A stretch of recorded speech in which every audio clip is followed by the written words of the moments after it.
Well, folks, things have taken a little tangential turn here. Yeah, great word. At Rome, Nadal has lost to Deigo Schwartzman, something that I did not picture happening, especially after the way he played his first two matches. So we, needless to say, have lots to get into here. Djokovic won today, but he struggled. Why did he struggle? And what did he say about breaking his racket and how it sets a role model for the next generation? We're going to talk about all this in this juicy episode of The Slice. So I don't have many bagels. Welcome to The Slice. Welcome to the slice. Welcome to The Slice.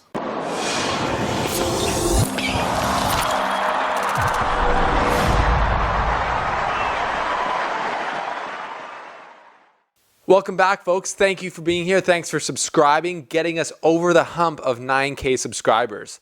So we're on the road to 10K now. Might do a little something special at 10K. So if you haven't already, hit the subscribe button. Tell your friends. Tell them to come watch The Slice. Join the family. Thanks for being here. Also, thanks to our sponsors, Womo Sport. I'm wearing a Canadian edition. It's red, white, red, Canadian flag edition shirt from Womo. It's sick because they love Canadians and they care about the players they sponsor, like Braden Schnurr. So go get yourself some Womo. It's the best tennis gear I've ever worn. 10% off. Makes it a little more affordable. Makes everyone accessible to it. And Courtside Sports, all the links are down below. Thank you to our sponsors. We love you guys so much. What I also love is good tennis, and we've seen some of that for sure back on the clay here in Rome. Now, Nadal was the biggest story probably coming into this tournament because he's playing for the first time since, I think, Acapulco. So the first time in like 6 months playing. Obviously, it's 2020. We all know the story. But what he came out looking like was unreal. He absolutely destroyed the players he played before this, giving a bagel and a breadstick out in the first round and just looking super good so far. Just looking like, wow, yeah, he's definitely the guy to beat here. He didn't miss an absolute beat.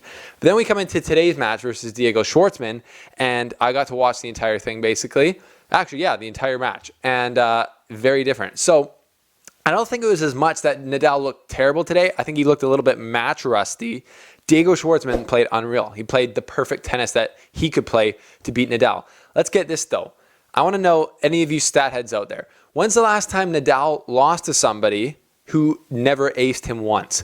No aces from Deigo Schwartzman today, but he gets it done in 2 straight sets, breaking Nadal in both sets. How does he do that? That's crazy. Breaking him a lot. Well, I guess breaking and serving don't have the same thing to do, but the point is, Deigo Schwartzman played amazing tennis today. He used Nadal's angles, and he used them to his advantage somehow.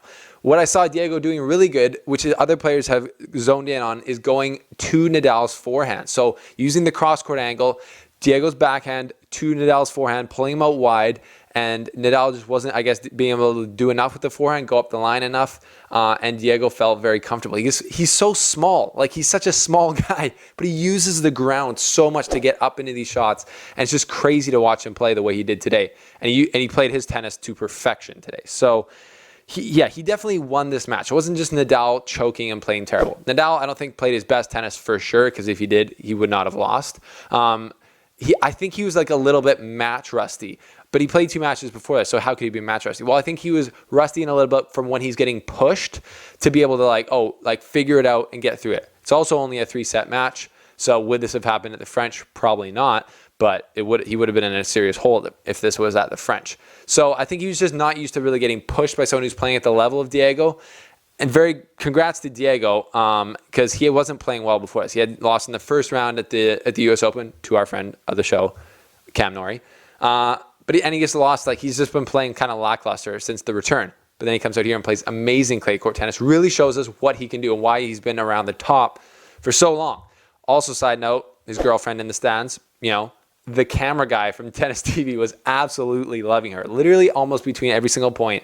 On the first set, he just went and checked her out. It was hilarious. Anyways, Diego's winning on all fronts, clearly. So tough one for Nadal. Nadal fans, I don't think you should be too worried. It's like we've seen this before when he doesn't play his best leading up to the French Open, and then he figures it out at the French Open. The only cause for concern, though, is sometimes it takes Nadal 3 tournaments to figure it out before the French Open, but he only has this one. So will he go play Hamburg? I don't even know. We might see him play another tournament before Roland Garros. He might just go and play warm up and be like, look, I'm the king here. I've won it 12 times. I'm going to get it done. And I still put Nadal down as the heavy favorite to win the French Open.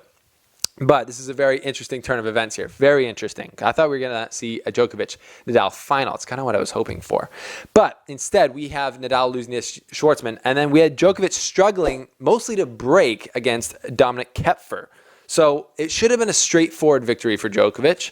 But he broke 6 times, which is a lot.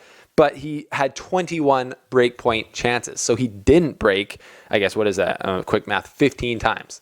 So not great from Djokovic on that angle. Probably why he ended up breaking a racket when he got broken to lose the second set. What he said after the match was, honestly, it's pretty real, so I like it. He said, look, it's not the first time I've broken a racket, because he probably got asked about it, because it's an anger outburst after his anger outburst that cost him so heavily at the U.S. Open. Someone probably asked him, and he said, look, it's not the first time I've broken a racket, probably won't be the last. I know it's not the greatest example to set for kids. I wouldn't recommend it to any of the kids, but it's just, sometimes I do it, lets out anger, whatever. It's kind of real. I respect that answer. I respect that answer a lot, actually. So he didn't do well in break points, but he played good.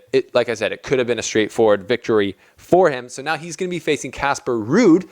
Nice guy. He looks a nice young guy. He's having a good run here. He's going to be playing Djokovic in the semifinals tomorrow. And then we got Schwartzman versus Shapo. Again, Canadian. Hello. Shapo's made it to beating Dimitrov today in a very stylish, sexy match. Dimitrov versus Shapovalov. He's going to be playing Schwartzman tomorrow at 10 a.m. So front row family, Patreon people, we're going to be watching that live on my Zoom chat if you want tomorrow, 10 a.m. Schwartzman versus Shapovalov. Should be some great tennis. I'm picking Shapo in this matchup, but we'll see what Schwartzman can do, because he's obviously super crafty and can take out big hitters, big lefties too, on the clay. So we'll see. Watch it tomorrow with me, 10 a.m. If you haven't joined Patreon, it's where you can pay a little bit of money, however much you choose, $1, $2, $10, $100 a month, to us to support our journalism, because we do this for free, but you can choose to support us if you like. And then you join Patreon, you get exclusive videos, behind the scenes access at tournaments. You can ask questions to players like Milos Raonic, like we did, and you can join our Zoom chats or calls when we watch videos, do random chats about draws, and watch matches like we are going to tomorrow. So front row people, we'll see you tomorrow, 10 a.m. Link below if you want to join Patreon. Thank you guys for your support. So Rome's looking, pretty crazy. Didn't expect to see Nadal lose like this, but we have some new data now. Is it just rust? I think it's got to be just rust coming off of the 6-month layoff, and that's my excuse for him losing today. Also, Deigo played great, not taking anything away from him. What do you guys think happened? Comment below. And as always, thank you for being here. Like and subscribe this video. It helps us out. Check out all the links below. Go to our website. Get around it. On Instagram, I'm on there every day, and we're just keeping you up to date. So we'll see you on all the other places, but thank you for watching. Craziness in Rome. Didn't think it would happen like this, but it's getting more exciting. We'll see you soon.